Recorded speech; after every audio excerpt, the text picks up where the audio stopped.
ये है धार न्यूज और आप देख रहे हैं श्री बालाजी नेटवर्क। धार के थाना कोतवाली पर नए थाना प्रभारी के रूप में शैलेंद्र सिंह यादव ने पदभार ग्रहण किया। इनका कहना है कि इनकी पहली प्राथमिकता शहर में शांति कायम करना है, साथ ही अपराधों पर लगाम लगाना भी इनकी प्राथमिकताओं में शामिल है। धार के थाना कोतवाली पर कोई भी थाना प्रभारी ज्यादा समय तक रुकना नहीं चाहता है। वजह जो भी हो, क्योंकि इस थाने पर काम कम और राजनीति ज्यादा होती है। साथ ही साथ अनायास यहाँ पर रैली, धरने प्रदर्शन और वीआईपी ट्रीटमेंट के कारण थाना प्रभारी लगातार यहाँ पर परेशान देखे जाते हैं। दूसरे थानों की बात करें तो वहाँ पर अधिकतर समय काम होता है, परंतु धार के थाना कोतवाली पर पुलिसिया काम कम और दूसरे काम ज़्यादा होते हैं। बहरहाल धार के 17वें थाना प्रभारी के रूप में शैलेंद्र सिंह यादव ने कार्यभार संभाला है। श्री यादव 1995 में नालछा थाना प्रभारी के रूप में धार जिले में आए थे। ये अलग बात है कि इनके पिताजी भी धार जिले के। इनके अनुसार अपराधियों के हौसले केवल इसलिए बुलंद हो जाते हैं क्योंकि उनके खिलाफ कोई थाने में शिकायत नहीं करवाता। इनका कहना है कि लोग अगर जागरूक हो जाएं तो आधे से ज्यादा अपराध तो यूं ही खत्म हो सकते हैं। इनके अनुसार धार जिला एक अति संवेदनशील जिला है और धार शहर भी। शहर में कानून व्यवस्था को चाक चौबंद रखने के लिए कोई कोरी कसर नहीं छोड़ी जाएगी। टीआई का कहना है कि पुलिस के द्वारा हर व्यक्ति की हर संभव मदद की जाएगी। पुलिस से घबराने की जरूरत नहीं है, पुलिस आम जनता की सेवक है। इनका कहना है कि हम दोस्ताना माहौल बनाना चाहते हैं। वहीं जब इनसे सोशल क्राइम के बारे में पूछा गया तो इनका कहना है कि आम व्यक्ति को जानकारी नहीं होती है, जिसके अभाव में वह ठगी का शिकार हो जाता है।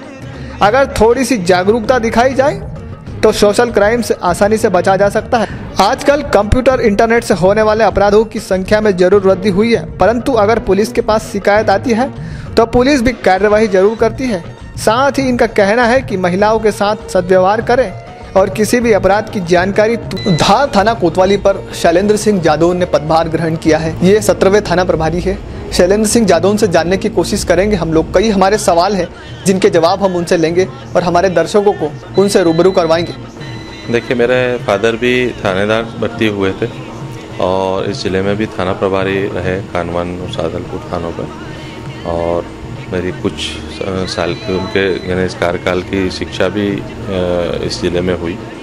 और चूँकि परिवार में पुलिस की पृष्ठभूमि थी, पुलिस परिवार में ही आँखें खोली और पुलिस का ही माहौल देखा, तो मुझे भी इसकी ओर थोड़ा सा रुझान लगा कि इस विभाग में रह कर के और जनता की अच्छे से सेवा की जा सकती है, कहीं न्याय दिलाने में अप्रत्यक्ष रूप से सहभागी हो सकते हैं। इसी सब चीज़ को देख कर के और मेरे भी पुलिस विभाग में आने की इच्छा हुई और मैं इसीलिए पुलिस विभाग में आया। अब मेरे फादर के टाइम पे जहाँ हमारे फादर की पदस्थापना रहती थी वहीं हम लोगों ने शिक्षा ली। जैसे मेरे फादर मऊ में रहे तो मेरी पढ़ाई मऊ से प्रारंभ हुई, सेंट मेरी से। फिर इंदौर में रहे तो बाल विनय मंदिर में मेरी पढ़ाई हुई। उसके बाद फिर यहाँ धार ज़िले में जब वो आए थे ट्रांसफ़र होकर के, तो यहाँ धार शहर में भी मेरी मसीह स्कूल में मैं पढ़ा हूँ। और जहाँ जहाँ वो उनकी पदस्थापना रही वहाँ वहाँ हम लोगों ने पढ़ाई करी। और गुजराती साइंस कॉलेज इंदौर का भी मैं स्टूडेंट रहा। फिर लास्ट में मैं रतलाम से मैंने पीजी किया और वहीं से मैंने सब इंस्पेक्टर के लिए अप्लाई किया था और उसमें मैं सिलेक्ट हुआ और इस विभाग में आया। जिले में मैं 2-3 टर्म में रहा हूँ। प्रारंभिक तौर पे मैं नालछा थाना प्रभारी रहा और 95 में। उसके बाद फिर मैं राजौद थाना प्रभारी रहा, फिर मैं सरदारपुर रहा और फिर बाग एसओ रहा, राजगढ़ चौकी प्रभारी रहा, तिरला थाना प्रभारी रहा। और उसके बाद मैं नक्सलाइट में चला गया तो वहाँ करीबन 3.25 साल में राजनांदगांव डिस्ट्रिक्ट में रहा, जो भी छत्तीसगढ़ में है। उसके बाद फिर मैं काफ़ी इधर उधर ट्रांसफ़र होकर के आने के बाद फिर 2004 में भी मैं कुछ समय के लिए यहाँ धार ज़िले में रहा। तब मैं सागौर थाना प्रभारी था, फिर सेक्टर 1 और सादलपुर थाना प्रभारी रहा। उसके बाद फिर मेरा स्थानांतर यहाँ से हो गया था और अभी मैं निरीक्षक के तौर पे कानवन थाना प्रभारी रहा 2015-16 में, करीबन 2.25 साल। और अभी मैं यहाँ कोतवाली पे पदस्थ हुआ हूँ 31 मार्च से।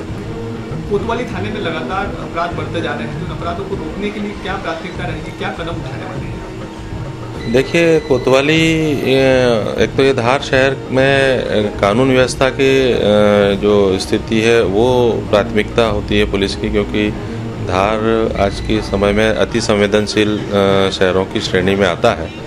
और चूँकि पुलिस का मैक्सिमम जो मैन पावर है और एनर्जी है वो लॉ एंड ऑर्डर और ये वीआईपी ड्यूटी इसी में ही खर्च हो जाता है।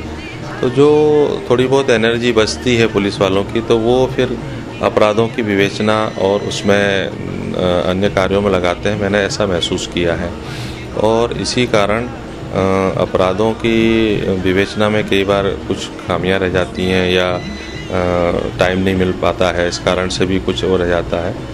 तो अपराधों में वृद्धि का कारण भी यही है कि जैसे जैसे उपभोक्तावाद बढ़ा है और हमारे देश में पॉपुलेशन बढ़ी है और जनता की अपेक्षाएं तमाम तरफ बढ़ी हैं, तो उसी के परिणाम है कि विभिन्न प्रकार के अपराध का बढ़ना, जिसमें संपत्ति संबंधी अपराध हैं, शरीर संबंधी अपराध हैं और महिलाओं पर घटित होने वाले अपराध हैं। ये सारी चीज़ें हैं, तो इन पे भी अंकुश लगाने का हम लोग प्रयास करते हैं और करेंगे। अपराधों पे भी नियंत्रण रहे और कानून व्यवस्था की स्थिति भी सुदृढ़ रहे, यही मेरा प्रयास है। एक्चुअली जो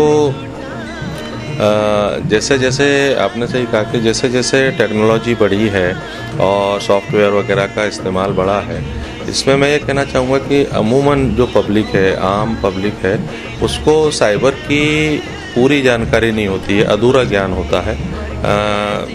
आपका एंड्रॉयड फ़ोन चलाना सीख लिया, आजकल उस पर फेसबुक है, व्हाट्सएप है, तमाम चीज़ें, वाइबर है, तो ये सब चीज़ें वो चलाते तो हैं, परंतु उसमें क्या सेफ्टी रखना चाहिए और किस तरीके से उस पर हैंडल करना चाहिए, वो चीज़ों की जानकारी उनको अमूमन नहीं होती है।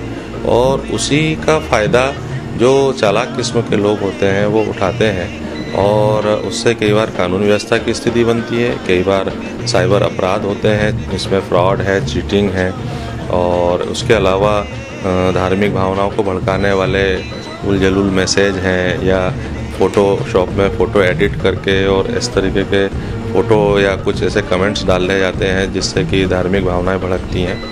तो मैं यही कहना चाहूँगा कि इस मामले में थोड़ी सी सावधानी बरतें, जो भी इन चीज़ों को उपयोग करते हैं, मोबाइल फ़ोन है, लैपटॉप है और उस पर जो सोशल मीडिया पे जो लोग हैं, तो उनको इस चीज़ को समझना पड़ेगा कि उसकी तकनीकी बारीकियां समझ लें और उस एक्ट को समझ लें कि अगर वो कोई कमेंट्स करते हैं या लाइक करते हैं या ऐसे कोई कंटेंट डालते हैं तो उनके खिलाफ साइबर क्राइम का अपराध रजिस्टर होगा और उसकी इन्वेस्टिगेशन के बाद उनके खिलाफ दंडात्मक कार्रवाई होगी और कठोर दंडात्मक कार्रवाई का प्रावधान।